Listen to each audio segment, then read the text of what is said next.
오늘도 설거지 없는 편안함을 누립니다. 배달 음식을 시켰거든요. 새로 나온 신형 스마트폰으로 갈아탔습니다. 액정 깨진 스마트폰은 폐기 처분해야겠네요. 편리함을 누리고 새 것으로 갈아타면서 우리는 점차 삶의 질을 올려가고 있습니다만 역시 세상에 공짜는 없는 것 같은데요. 재활용품, 음식물은 물론 새로 산 전자제품이 나올 때마다 버려지는 각종 폐기물들까지 엄청난 양의 쓰레기들을 버려야만 하고 또 새로운 제품들을 사는 게 일상이 된 현실입니다. 그동안 모든 쓰레기를 땅에 묻어버리다가 소각하는 방식으로 정책을 바꾼 중국은 2018년부터 더 이상 쓰레기를 수입해가지 않게 되었는데요. 이에 따라 우리나라에서 갈 곳을 잃은 쓰레기들이 의성을 비롯한 전국 이곳저곳에 쓰레기산을 만들었고 이 쓰레기산으로부터 오염된 토양은 오염된 물을 낳아 각 가정의 집으로 번지고 엄청난 스멜로 주민들이 고통을 받고 있다고 합니다. 미세 플라스틱이 일으키는 생태계 교란은 물론 기후변화, 미세먼지, 공장 폐수의 방사능 폐수 방류까지 산업화 이후 환경 문제가 인류의 숙제로 등장한 지 오래지만 이 숙제를 풀어가는 속도보다 더 빠르게 다음 숙제들이 쌓여가고 있습니다. 그 어느 때보다 인류의 생존을 위해서 장기적인 관점에서 환경을 생각하는 기술이 요구되고 있는 지금 버려지는 폐기물들이나 오염된 물에서조차 재활용을 가능케 하고 새로운 자원을 찾아내는 기술들이 등장합니다. 쓰레기 속에서 새로운 가치를 만들어내기 위한 기술들과 함께 인간에게 해로운 물질들만 쏙쏙 빼낼 수 있는 기술을 개발하기 위하여 수많은 기업들과 연구진들이 노력을 기울인 결과 환경보호에 조금이라도 도움이 되는 실증화된 기술들이 개발되고 있는데요. 작년에 갔던 쓰레기가 죽지도 않고 돌아와 이런 것들도 재활용되나 싶은 것들이 아름다운 에너지와 재료로 부활하는 기술부터 인간의 해로운 물질들만 쏙쏙 빼내는 세상 신기한 기술까지 오늘 안델공학에서는 최근에 개발된 아주 따끈따끈한 첨단 환경 기술들을 살펴봅니다. 그럼 시작하시죠.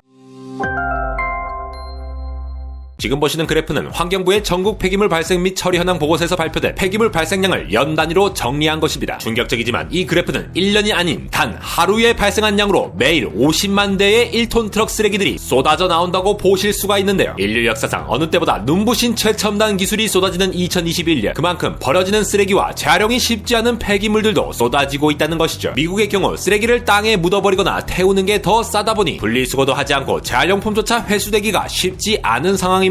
우리나라는 일찍부터 세계 여느 나라들보다도 재활용품 분리수거가 정책적으로 정해져 잘 시행되고 있습니다. 그러나 플라스틱 사용량이 세계 최고 수준임과 더불어 비닐, 스티로폼, 플라스틱 용기, 페트병에 다른 이물질이 섞여 들어가 있다거나 잘못 분류된 경우가 높아 재활용에 사용되지 못하고 그냥 태워버리거나 묻어버릴 수밖에 없는 경우도 많은데요. 이렇게 재활용으로 회수되는 자원의 비율을 높이려는 노력이 과거부터 면밀히 연구되어 왔습니다. 예를 들어 우리 일상에서 발생하는 생활계 폐플라스틱들은 다양한 색상과 다양한 재질로 구성되어 있겠죠. 이들이 섞여있는 상태로 원료를 합쳐버리게 된다면 원래 플라스틱이 가진 장점들, 그러니까 쉽게 변형할 수 있고 굳으면 단단하다는 특성들이 현저히 떨어지게 됩니다. 따라서 PET, PVC, PP 각가지 재질에 따라 분류를 자동화하는 시스템부터 여러가지 재질이 섞이더라도 이를 화학적으로 분리해낼 수 있는 다양한 연구들이 일찍부터 진행되었던 것인데요. 각가지 노력에 힘입어 현재 전체 폐기물들 중 재활용을 하는 비율이 꽤나 높아지고 있습니다. 그럼에도 불구하고 현재 폐기물들을 태워버리거나 매립하는 양이 2019년 기준 하루에 5만 톤, 여전히 1톤 트럭 5만 대라는 건 상상조차 하기 힘든 양인데요. 제조 기술이 고도화됨에 따라 인류가 사용하는 제품들 역시 매우 복잡하고 처리하기 까다롭게 만들어져 점차 재활용이 쉽지 않은 폐기물로 전락해버리고 있습니다. 이러한 폐기물 재활용 연구는 그동안 오랫동안 연구되고 개발되어 왔지만 특히 최근 수년간 우리나라에서 개발된 환경 기술들 중에 눈길이 가는 세 가지 기술들이 있는데요. 첫 번째는 디스플레이입니다. 스마트폰의 보급은 물론 태블릿 PC와 더불어 1인 다기기 시대가 오면서 버려지는 구형 기기들로부터 생기는 폐 디스플레이 발생량은 지속적으로 증가해 왔는데요. 특히 LCD 기반 디스플레이의 경우 폐기된 제품에서만 약 5,000톤, 공정 중에 조각으로 나온 것만 8만 톤에 이르지만 이를 스마트하게 잘 처리할 방법이 마땅하지 않아 대부분 땅에 묻거나 태울 수밖에 없었습니다. 이러한 모든 애로사항의 해결 방법을 제시한 고등기술연구원은 폐 디스플레이 재활용 통합 시스템을 개발하여 갤럭시든 아이패드든 상관없이 연간 5,000톤 규모의 폐 디스플레이를 처리할 수 있는 플랜트를 개발하였죠. 손으로 일일이 분해하여 시간도 오래 걸리고 유해 물질로부터 안전하지 못했던 기존의 방식을 탈피하고 모든 걸 자동화하면서 재활용도를 높이게 되어 까다로운 폐 디스플레이 처리에 새로운 방법을 제시한 거죠. 두 번째 기술은 배터리 재활용입니다. 요즘 널리 사용되는 리튬 이온 전지를 재활용할 수 있는 방법이 개발된 것인데요. 전기 자동차 보급 속도가 빨라짐에 따라 대용량 리튬 이온 전지에 대한 재활용 요구가 늘어난 상황에서 한국지질자원연구원에서는 이러한 대용량 리튬 이온 전지를 효율적으로 방전시킨 후 배터리를 섬세하게 쪼개어서 구하기 힘든 희귀한 금속들을 뽑아내어 재활용할 수 있는 기술도 만들었습니다. 마지막으로 폐기된 자동차나 전자제품에서 냉매를 회수하여 하여 고순도로 분리 정제하는 기술도 개발이 되었는데요. 일반적으로 폐기물에서 회수된 냉매들은 이런저런 냉매들이 서로 섞인 상태로 폐기가 되고 있어 더욱 골치가 아팠습니다. 그러나 이제는 혼합된 냉매들을 각각의 순수한 상태로 분리해내는 기술을 만들어 99.5% 이상의 정제 냉매를 생산하는 데 성공하게 되는데요. 이렇게 고순도로 정제된 냉매들을 분리해낼 수 있으니 환경에 영향을 줄 수 있는 냉매들을 재활용도 하고 폐기하기도 쉬운 단계에 이르렀죠. 이렇게 폐기물 안에서도 분리하고 정제해낸다면 다시 사용할 수 있는 자원이 많기에 이를 활용하는 환경 기술이 각광받고 있어 우리나라 각 연구원이나 다양한 기업들에서 이러한 기술 개발에 박차를 가하고 있는 것인데요. 이러한 폐기물들보다 더 머리 아픈 녀석들이 있습니다. 특히 폐기물로 분류되지도 않고 그냥 강으로 바다로 냅다 흘러나가게 되는 폐수의 경우 처리도 까다로울 뿐더러 이를 안정적으로 회수하여 관리하기조차 힘든 상황에 있죠. 우리 인간에게 물은 생존에 필수적이라는 점에서 물속에 담긴 독성 물질들을 걸러내는 것은 반드시 필요한 일인데 우주로 가는 로켓은 싣고 가는 물품이 조금이라도 더 많은 경우 그만큼 연료가 많이 들기에 우주 비행사가 탑승한 경우에도 물을 많이 가져가지 않습니다. 그래서 우주 비행사들은 자신의 소변을 정제하여 마실 수 있는 물로 대체하여 사용하는데요. 물이야말로 정제가 된다면 자기 소변도 마실 수 있는 정도가 되는 것이니 매일매일 쏟아지는 엄청난 양의 폐수를 정제하는 기술에 대한 요구가 더욱더 절실합니다. 환경부의 산업폐수의 발생과 처리 통계에 따르면 2019년 기준 우리나라에서 폐수가 방류되는 양이 하루에 무려 3,866톤이나 되는데요. 물속에 온갖 독성 가득한 물질들이 있어 이를 제거하는 다양한 방법들이 최근에 더욱 박차를 가하며 연구개발되고 있죠. 울산과학기술원 유니스트에서는 쥐도 새도 모르게 배출되는 여러 화학물질들을 흡착해낼 수 있는 물질을 개발하였습니다. 산업, 의학, 농업할 것 없이 다양한 성분을 가진 화학물질들이 어마어마한 양으로 사용되고 있지만 특히 분해가 되지 않고 물속에서 그대로 버티고 있는 산업염료라던가 강이나 바다에 배출되면 호르몬 문제를 야기할 수 있는 의약물질을 잡아내는 것은 인간의 건강과 직결되는 시급한 문제죠. 유니스트는 다양한 유해 화합물을 빨아들여서 분해되는 물질을 만드는 데 성공하였으며 단순히 연구 개발 단계에 머물지 않고 이를 대량 생산할 수 있는 기술까지 가격 경쟁력 확보에 성공하여 많은 이들에게 찬사를 받고 있습니다. 서울대학교에서는 산업폐수에 담겨있는 수많은 유해 화학물질을 제거할 수 있는 기술을 개발하였는데요. 똥인지 된장인지 찍어 먹어봐야 알았던 기존 기술을 대체하여 먼저 대표적인 화학물질들의 독성을 빠르게 확인할 수 있는 새로운 기법을 통해 정제된 폐수의 독성을 신속하게 확인하는 방법을 마련하였으며 병원이나 약, 반도체, 도금을 비롯하여 새로운 형태의 다양한 산업 폐수를 맞춤형으로 처리할 수 있는 원천 기술을 확보하였다는 희소식을 전합니다. 이렇게 연구 단계에서 각 오염 성분을 직접 분석하는 화학적인 방법 외에도 실제로 하수도에 오염된 물이나 산업 폐수를 처리할 때 물질들이 물리적으로 걸러져 나올 수 있도록 내구성이 좋고 효율이 좋은 분리막 소재가 개발되기도 하였는데요. 싼 스마트폰이 최고 성능을 내기는 쉽지 않지만 물이 잘 통과하면서도 각 물질들을 잘 분리해낼 수 있는 두 마리 토끼를 잡은 이 분리막은 제조 단가를 줄이면서도 교체가 용이한 구조 덕분에 유지 관리가 쉬워 더욱 환경적이라는 평가를 받습니다. 수질을 관리하고 처리한다는 것이 매일매일 끊임없이 시간과 돈을 들이는 문제이니만큼 이를 효율적으로 저비용으로 관리할 수 있는 방안에 대해서는 끊임없이 연구가 되어 왔는데요. 최근에는 자외선, 가시광선, 적외선을 얼마나 흡수하는지를 측정하는 센서를 통해 1초 이내로 방류되는 물의 수질을 예측하여 관리하기 쉬운 시스템으로 리소스를 줄이는 방법도 제시되었죠. 구글 딥마인드가 바둑을 넘어 날씨까지 예측하고 있는 요즘 인공지능 기술 역시 환경기술에 적극적으로 도입되고 있는데요. 광센서를 통해 입력된 각종 수질 데이터들은 인공지능 기반을 통해 관리자가 없이도 송풍기가 돌아간다거나 전력 사용량을 관리하는 등의 업무도 수행해낼 수 있는 시대가 왔습니다. 기업의 목적은 이익 추구라는 것을 알고 계실 겁니다. 퀄컴, 인텔, AMD, TSMC, 엔비디아 등 다양한 반도체 기업들의 더욱더 격화되는 기술 경쟁으로 서로 피 터지는 싸움을 하고 있고 이는 결국 더 많은 이윤 추구와 시장에서의 헤게모니를 쥐고자 하는 싸움이죠. 자원을 활용하고 새로운 상품이나 서비스를 만들어내어 최종적으로는 새로운 가치를 발견하고 돈을 많이 버는 것이 기업의 정체성이라는 것은 부정할 수가 없습니다. 반대로 생각해보면 이윤이 발생하지 않는 경우 기업의 존립 이유가 사라지게 됩니다. 물론 최근에는 환경 보호를 위해 기업 비즈니스 모델을 활용하는 신개념 기업이 나타났기도 했지만 지구상의 대부분의 기업들은 더 많은 이익을 내기 위해 움직입니다. 이러한 기업의 속성을 생각해본다면 환경과 관련된 기술은 기업에서 개발한 제품과 서비스, 시스템이 이익으로 이어질 수 있도록 혹은 이익이 발생하지 않더라도 국가 간의 협력은 물론 한 국가 안에서도 체계적으로 지원되어야 하는 것인데요. 우리나라의 경우 한국환경산업기술원에서 앞서 소개드린 폐자원과 폐기물들을 재활용하는 탄소기술 기반 사업을 지원하는 것은 물론 미세먼지, 산업폐수, 중금속을 비롯한 유해화학 물질로부터 인류가 보호받을 수 있는 새로운 기술들을 개발하는 데 적극적으로 지원하고 있습니다. 실제로 한국환경산업기술원 웹사이트에 가보면 안델공학에서 다루고 싶은 엄청난 양의 신기술 개발 보고서들이 공개되어 있는데요. 우리가 이름만 대면 알만한 대기업은 물론 대중들에겐 잘 알려지지 않은 수많은 중소기업들과 대학, 기관, 연구소들까지 환경을 조금이라도 개선할 수가 있다면 한국환경산업기술원에서 해당 개발 사업을 적극적으로 지원하여 실제로 제대로 사용할 수 있는 인류를 살리는 기술 개발을 선도하고 있습니다. 마치 해야 할 일을 당일 전날이 되어서야 일을 시작하는 우리들의 심리처럼 저를 포함한 많은 사람들은 장기적인 관점에서의 무언가를 대응해 나가는 것이 여간 쉬운 일이 아닙니다. 환경을 보호하여 인류가 살 터전을 보존하자는 것, 그런 의미에서 너무나도 장기적인 문제로 보여 우리에게는 너무나도 멀고 와닿지 않는 문제로 느껴지죠. 그러나 인간의 행복한 삶 그 자체를 이기적으로만 생각한다 하더라도 누군가는 환경을 지키고 지구를 살릴 기술을 반드시 개발해 나가야 할 것이고 이를 범사회적으로 지원해야 할 것입니다. 환경 이슈와 관련해서는 많은 공학 기술이 그 원흉이라는 지적을 많이 받습니다만 또 바로 그 공학 기술로 해결점을 찾아내가는 피땀 어린 노력이 쏟아지고 있습니다. 앞으로는 환경과 관련된 신기하고 놀라운 최신 기술들도 소개해드리면서 우리 모두 우리가 사는 이곳 지구에 대해 환경적인 관심을 조금이라도 더 가질 수 있도록 일조하고 싶다고 하지만 공학으로 결자해지 안돼 공학 에러였습니다.